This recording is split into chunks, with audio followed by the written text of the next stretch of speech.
fiery horse with the speed of light, a cloud of dust, and a hearty hi-yo silver, the Lone Ranger.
With his faithful Indian companion Tonto, the daring and resourceful masked rider of the plains led the fight for law and order in the early western United States.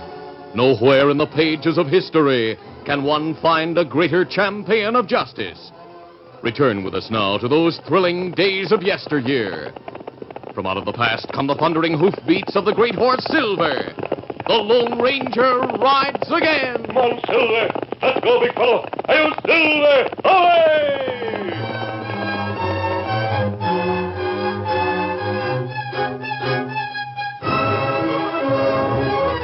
Jim Henderson superintended the loading of his supplies at the railhead and saw the wagons on their way to his own construction camp, 50 miles to the west on the brink of Crystal Canyon.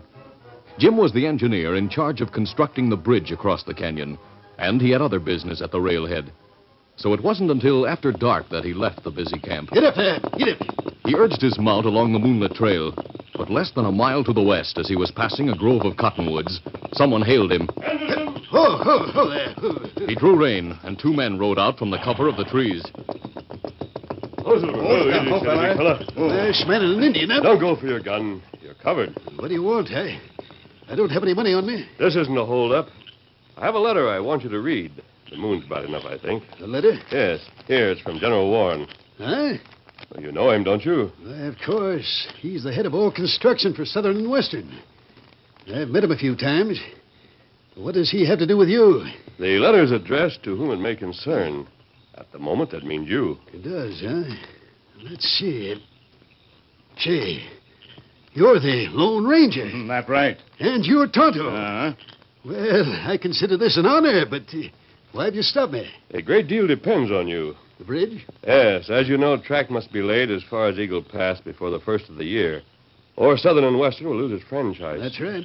There are powerful interests in Washington who would like to see that happen.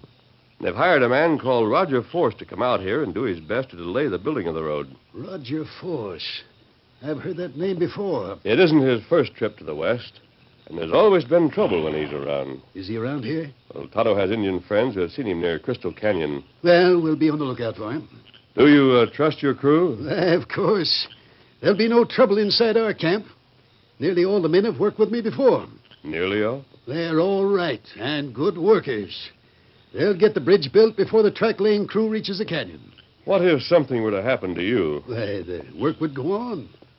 My son Bob is my assistant, and you couldn't find a better construction boss than Jeremy Stewart. You don't have to worry about the bridge. We all must worry with Roger Force around. We'll keep a sharp lookout. And you watch out on trail back to camp. Sure thing, Tonto. After you catch up with your wagons, will you be traveling with them? No, I'll push on by myself, but I'll be on guard. Thanks for the warning, mister. And if you're near our camp, drop in and pay us a visit, huh? We'll do that as soon as we locate Roger Force. Good. And good luck. Adios. Adios. Get up there. Get up. Get up there.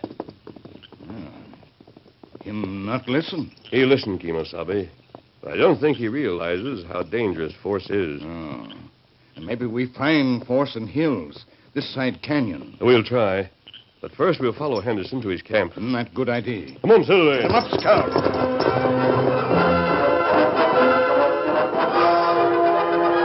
Roger Force was camped with a half a dozen gunmen he had recruited in Highland Valley, a few miles northeast of the construction camp at Crystal Canyon. That night, a burly, bearded man rode into the camp, and Force rose to meet him. Oh. Well, it's been a long time getting here. You write the note that Breed gave me? Yes. Said a friend from Kansas City wanted to see me in Highland Valley. Yes, I thought that would bring you. But I never saw you before in my life. The name is Roger Force. Oh.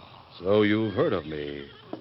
Butch, you got me wrong. My name is Sawyer, Pete Sawyer. Your name is Butch Rankin, and letting your beard grow doesn't change it.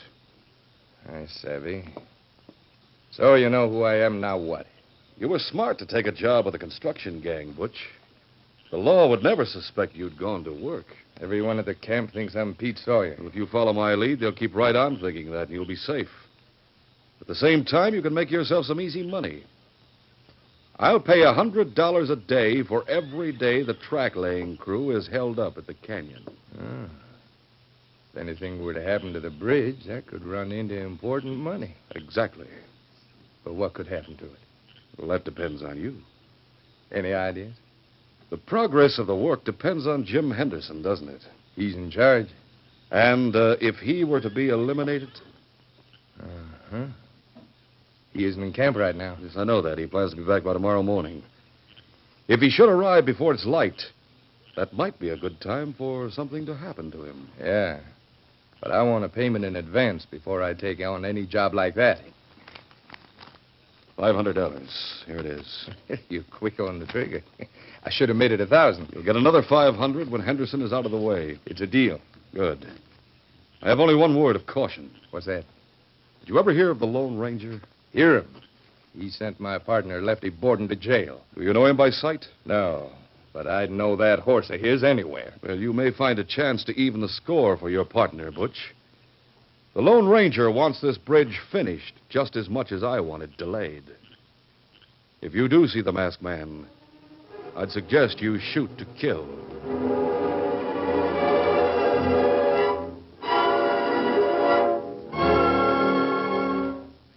Jim Henderson, his son Bob, and Jeremy Stewart lived in the headquarters cabin at the construction camp. Shortly before dawn the next morning, Bob was wakened by a shot. Hey, Jeremy. What's the matter? I heard a shot. Are you sure? It sounded like one. And listen to the horses. There's something wrong down the corral. Come on. Hurriedly, Bob and Jeremy pulled on their boots and ran outside. They saw a man running toward the corral and a horse standing near the gate. That's Dad's horse, Jeremy. But where's Jim? There he is, lying on the ground. Bob and Jeremy found Butch Rankin, alias Pete Sawyer, bending over the still form of the engineer. Bob, your pa's been shot in the back. Who could have done it? I'll show you. Look where I'm pointing that rise to the east. 2 horsemen. A masked man and an Indian. How can you make out what their faces look like at this distance? I was just coming out of the bunkhouse when I heard the shot and I saw him riding away. A masked man and an Indian. There they go. Well, we have no horses that can catch those two. It's Dad that's important. He's still alive. Help me get him into the house. We must work fast. All right, Bob. Easy with him now. The Lone Ranger and Tonto had not been witnesses of the shooting. When they drew rein on the rise to the east of the camp, Butch, Bob, and Jeremy were already running toward the corral. The masked man and the Indian at the time believed the shot might have come from the high ground to the north of the camp and had urged Silver and Scout in that direction to try and pick up the trail of a gunman. They were unsuccessful, and that night Tonto crept close to the bunkhouse and listened to the workmen's talk. He reported what he had heard to the Lone Ranger.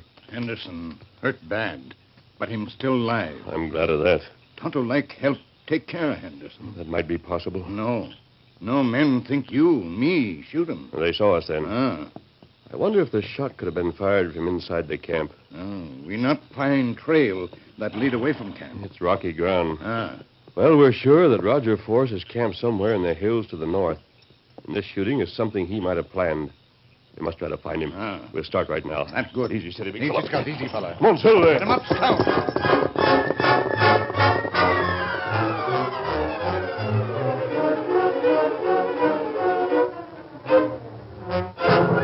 3 days passed. Jim Henderson had not regained consciousness, but the work on the bridge was directed by Bob and Jeremy Stewart. At 10 o'clock in the evening, they were still at work in the headquarters cabin, checking the day's progress and planning ahead. Now, the way I figure it, we'll start laying the foundation on the far side of the canyon tomorrow. I wonder. About what? I've been sitting beside Dad's cot. He's still unconscious, but his lips were moving. And I leaned close to see if I could pick up what he was saying. Well, It sounded like the Lone Ranger. the Lone Ranger. Yeah. Now, we've all taken it for granted it was the masked man who shot Dad. But if he were the Lone Ranger, that just couldn't be possible. It might have been anyone. Even one of our own men. Yeah. I'll see who it is. Yes? I have a letter for Senor Stewart. Oh, I'll take it. Oh, no, senor. You're not Stewart. Well, he's right here. It's a letter for you, Jeremy. Who are you? My name Gonzalez. I am traveler. Where did you get this letter? Feller stopped me on trail. He give me $5, bring it here. Letter for me? Oh, si, senor. Here. I go now. What is it, Jeremy? What's the matter? Stop that man. It's gone. Read this. Sure. Good work, Stewart. With Henderson out of the way and you on our side, the bridge will never get finished. Pick up your first payment any time you want. Highland Valley. That makes me responsible for Jim being shot, doesn't it? Oh, of course not. You were sound asleep when the shot was fired. But if I hadn't been, would you think it possible for me to shoot your father? No, Jeremy. I don't understand this at all. Neither do I. Could some crook be laboring under the delusion I'd sold out to him? There's one way we can find out, Jeremy. How? By going to Highland Valley. Yeah. I wouldn't let you go alone, of course. Well, I couldn't find out anything if you came with me. Well, I wouldn't have to show myself, but I'd want to be there, just in case. Go to the valley. Meet whoever's there. Pretend I'd come to collect and And then... find out who was really behind the shooting. It sounds like a good idea. Well, let's go. The Lone Ranger and Tonto had discovered the hiding place of Roger Force's gang in Highland Valley and decided the time had come to make themselves known to Bob Henderson and ask his help in rounding up the gunman. They left Silver and Scout in a grove of cottonwoods near the edge of the camp and started for the headquarters cabin on foot. They reached it just as Bob and Jeremy mounted their horses at the corral and rode away. Where them go? Well, there's no telling. Perhaps a tour of inspection. But while they're gone, you'll have a chance to examine Jim Henderson and see if there's anything you can do to help him. They're light in both rooms, the cabin. Maybe somebody stay with Henderson. More than likely. We'll take a look. Through the bedroom window of the cabin, the Lone Ranger and Tonto could see Jim's bunk. There was a man sitting beside it with his back to the window. Wait here, Kimasabi. I'll slip inside and keep that man covered while I explain who we are and why we're here. You show him General's letter? Yes, but we don't want him rousing the camp before he has a chance to read it. Ah.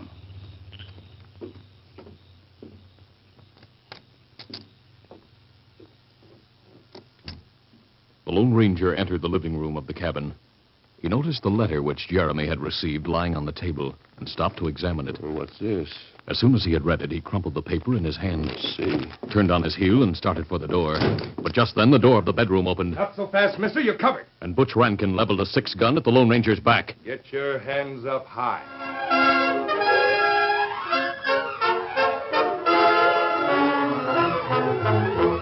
The curtain falls on the first act of our Lone Ranger adventure. Before the next exciting scenes, please permit us to pause for just a few moments.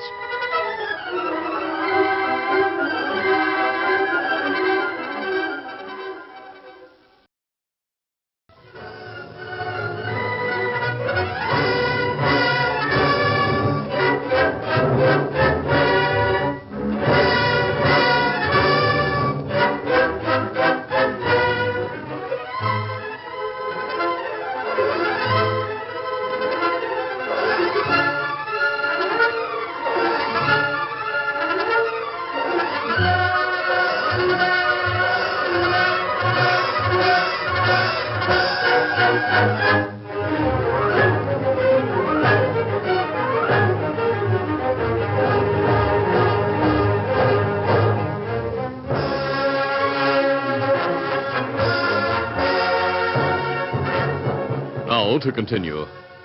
At the sound of Butch Rankin's voice, the masked man slowly raised his hands. Then Butch closed in and unbuckled the Lone Ranger's gun belt. Now turn around. What's that you got in your hand? Oh. The note Jeremy got. I'd like you to read something else. What? A letter of introduction I have in my pocket. I know who you are. You're the Lone Ranger. When you read this note, you figured Bob and Jeremy might be heading for Highland Valley. Are they? Yeah. They're riding into a trap. You know that, and I know it, but they don't. And you're not going to warn them. I recognize you now. You're Butch Rankin, wanted for murder in Kansas City. That's right. You've been working here? Uh-huh. I'm a trusted employee. Bob left me to sit beside his old man. You've been working for Roger Force as well. Must have been you who shot Jim Henderson 3 days ago. Yeah, that's right. I'm glad you recognized me. Because when I squeeze this trigger, I'll be getting even for Lefty. Another murder. They'll give me a medal for this one. Everyone in this camp thinks you shot Jim. Hey! At that moment, Butch caught the flash of moonlight on Tonto's gun outside the open window, and he dropped to the floor instinctively. But before he could fire, the Lone Ranger was on top of him and twisting the gun from his grasp. The gun shot across the floor, and both men sprang to their feet. Now their weapons were bare fists. Butch was a powerful man, but the Lone Ranger matched his bull-like strength with the speed and precision of his blows. He watched for an opening, found it, and crashed a solid right to the outlaw's jaw. Take it! No! Butch dropped to the floor. By that time, Tonto had entered the cabin. Rankin. Me here, what I'm telling you. We'll bind and gag him, and you'll stay here to guard him. You go after young feller and Stewart? Yes, but first I'll get Silver. I'll let the men here see me. And them think you kill her. Exactly what I want them to think. I want them to follow me to Highland Valley. Now my gun belt.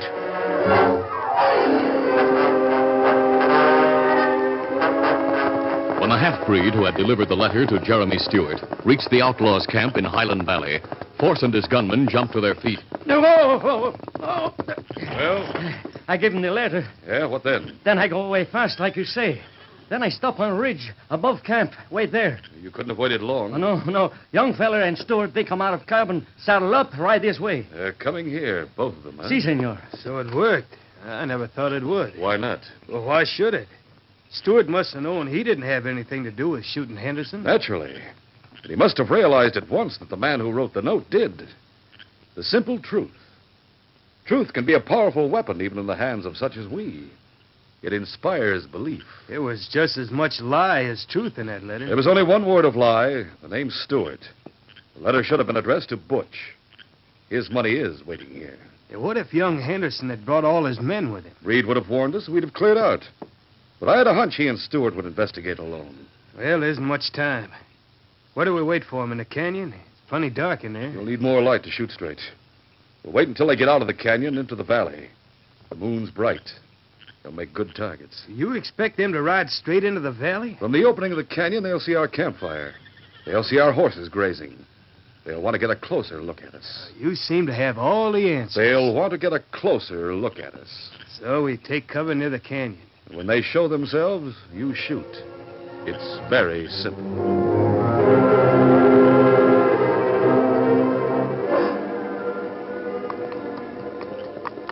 Bob and Jeremy Stewart stopped for a moment at the opening of the canyon that led down to the rock-rimmed valley. Oh, there.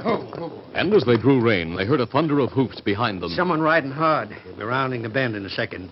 Ready with your gun. There he is. It's a masked man. Hold your fire, Jeremy.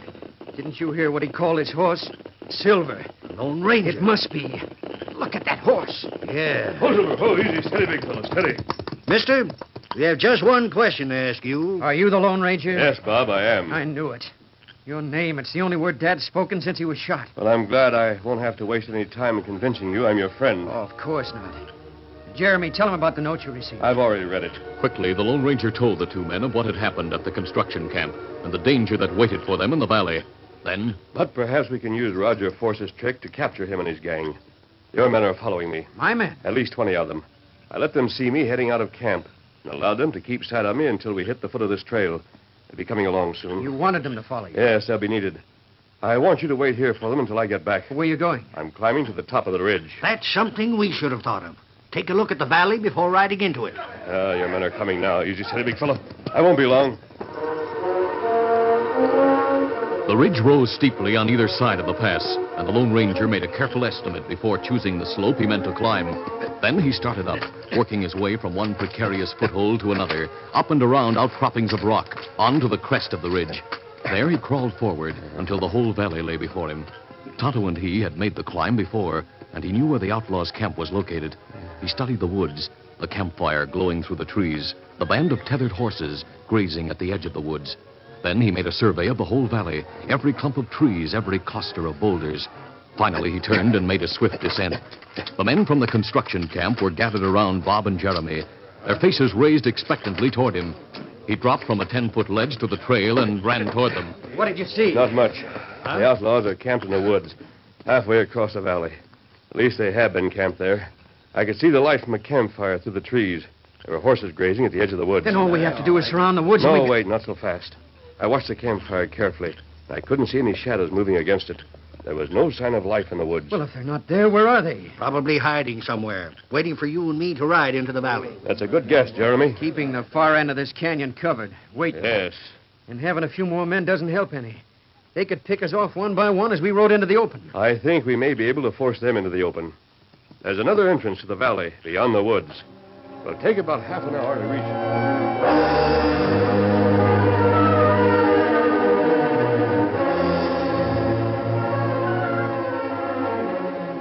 As time passed, Roger Force's men became impatient. Hey, Breed, are you sure young Henderson and Stewart headed this way? Si, senor. Maybe them changed mind, go back. Yes, and maybe they didn't. They could be waiting in the canyon. What for? For the campfire to die down. Waiting until they think we're all asleep. Well, I say let's go after them. And I say you're staying where you are behind these rocks. You listen. Sounds like wolves. That is right, in the woods. Going after our supplies. I think them go after horses. Yeah, boss, listen, we gotta save our mounts. You look, horses break loose around this way. We gotta head them off before they reach the canyon. We can't show ourselves. Young Henderson and Stewart are waiting in the canyon. They'll see us and hightail it back to camp. We'll have to let them go. Try to get them some other way. If we don't stop those horses before they get out of the valley, we'll never catch them. We'll be stranded here on foot 100 miles from nowhere. All right, go to it. Stop the men. Stop the horses before they get out of the valley.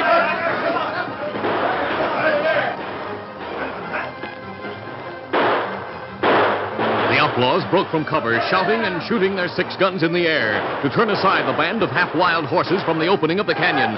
They succeeded, but then they saw there were other horses behind their own, horses that carried riders whose guns were blazing. The outlaws dove for cover. Everybody behind the rocks. A few of them broke for the opening of the canyon, only to be met by another band of horsemen racing into the valley. Force and his men fought hard, but against mounted men they had little chance. And it was Force himself who issued the ceasefire order. That's enough. Let them take us. The jail isn't made that can hold us. All right, hold your fire. We surrender.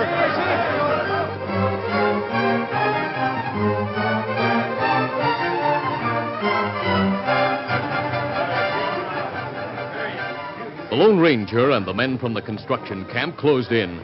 The outlaws who had been wounded were given first aid, and the others securely bound. So, Breed, you made a slight mistake, didn't you? You said Henderson and Stewart were coming here alone.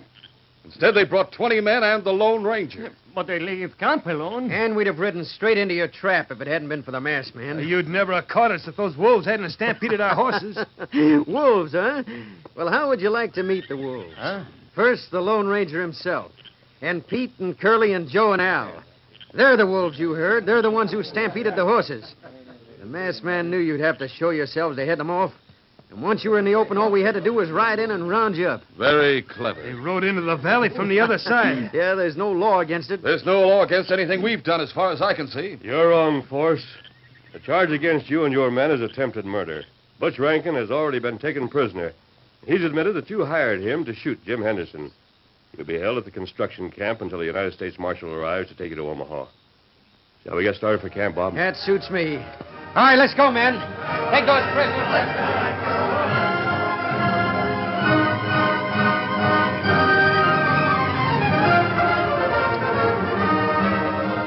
It was after sunrise when the camp was reached, and the men who had been left behind were already hard at work.